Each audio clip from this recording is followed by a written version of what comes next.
ছাত্রের রহস্যজনক মৃত্যুতে চাঞ্চল্য, পরিবারের দাবি অবহেলা। ঘটনাস্থলে ছুটে গেলেন কংগ্রেস নেতৃত্ব। ধর্মনগরের বাগবাস এলাকায় অবস্থিত একটি প্রাইভেট হোস্টেলে থাকা হলিক্রস স্কুলের ছাত্র 17 বছর বয়সী বেনসন চাকমার রহস্যজনক মৃত্যু ঘিরে তীব্র চাঞ্চল্য ছড়িয়েছে উত্তর ত্রিপুরায়। মৃত ছাত্রের বাড়ি মাছমারা এলাকায়। এই অকাল মৃত্যুতে শোকস্তব্ধ তার পরিবার এবং পরিচিত মহল। স্থানীয় সূত্রে জানা গেছে, ছাত্র বেনসন চাকমার মৃত্যুর ঘটনার পেছনে হোস্টেল কর্তৃপক্ষের গাফিলতি ও অসংবেদনশীল আচরণ মূলত দায়ী বলে অভিযোগ উঠেছে। পরিবারের সদস্যরা জানান, সময় মতো চিকিৎসা ও সহায়তা পেলে হয়তো এই মর্মান্তিক পরিণতি এড়ানো যেত। ঘটনার খবর পেয়ে তড়িঘড়ি প্রয়াত ছাত্রের মাছমারা স্থিত বাড়িতে পৌঁছন ত্রিপুরা প্রদেশ কংগ্রেস সভাপতি আশিস কুমার সাহা। ওনার সঙ্গে ছিলেন প্রাক্তন বিধায়ক, ওবিসি কংগ্রেস ডিপার্টমেন্টের চেয়ারম্যান মনোরঞ্জন দেবনাথ, ব্লক কংগ্রেস চেয়ারম্যান অসিত দেব, রিন্টু লাল দেব, রুহিদাস সাহাজি সহ অন্যান্য কংগ্রেস নেতারা। ছাত্রের পরিবারের প্রতি সমবেদনা জানিয়ে আশিস কুমার সাহা বলেন, এটি নিছক একটি দুর্ঘটনা নয়, বরং হোস্টেল কর্তৃপক্ষের চরম অবহেলার ফল। দোষীদের শাস্তি এবং পূর্ণ তদন্ত আমরা দাবি জানাচ্ছি। তিনি আরও বলেন, ত্রিপুরার শিক্ষাঙ্গনে একের পর এক অনভিপ্রেত ঘটনার সামনে আসছে। সরকারের নজরদারির অভাব আজ শিক্ষার্থীদের নিরাপত্তাকে প্রশ্নের মুখে ফেলছে। কংগ্রেস এই মৃত্যু রহস্যের পূর্ণাঙ্গ তদন্ত এবং দোষীদের বিরুদ্ধে কঠোর পদক্ষেপের দাবিতে সরব থাকবে। অত্যন্ত মর্মান্তিক এবং দুঃখজনক।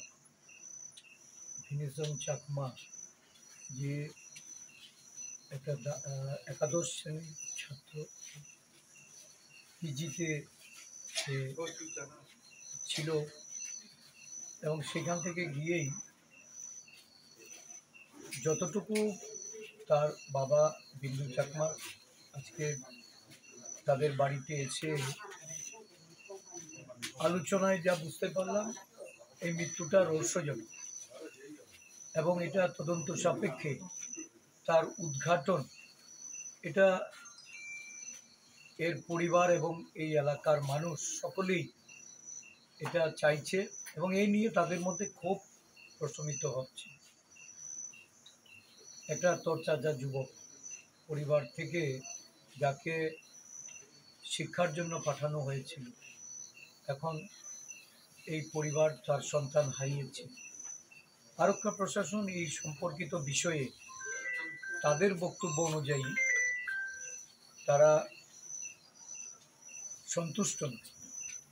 পোস্টমর্টম নিয়ে বা তাদের এই তদন্তর বিষয়টা নিয়ে ইভেন এফআইআরটাও পুলিশ গ্রহণ করেনি।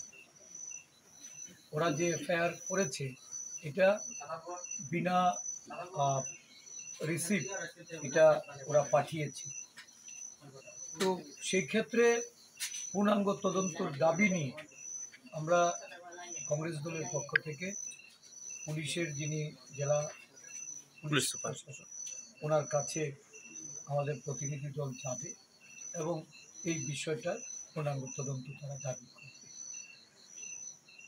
শোকার্ত এই বেনসন চাকমার পরিবারের প্রতি আমার সমবেদনা আমি জ্ঞাপন করছি, তার আত্মার সদ্গতি কামনা করছি। ধন্যবাদ। এই ঘটনায় প্রশাসনের পক্ষ থেকে এখনো পর্যন্ত কি ব্যবস্থা নেওয়া হয়েছে তা স্পষ্ট নয়, তবে গোটা ঘটনাটি তদন্তাধীন বলে পুলিশ সূত্রে জানা গেছে। এদিকে হোস্টেল কর্তৃপক্ষ এই বিষয়ে কোনো আনুষ্ঠানিক বিবৃতি দেয়নি, যা নিয়ে ক্ষোভ প্রকাশ করেছেন স্থানীয় বাসিন্দারাও। ব্যুরো রিপোর্ট, পাবলিক নাও।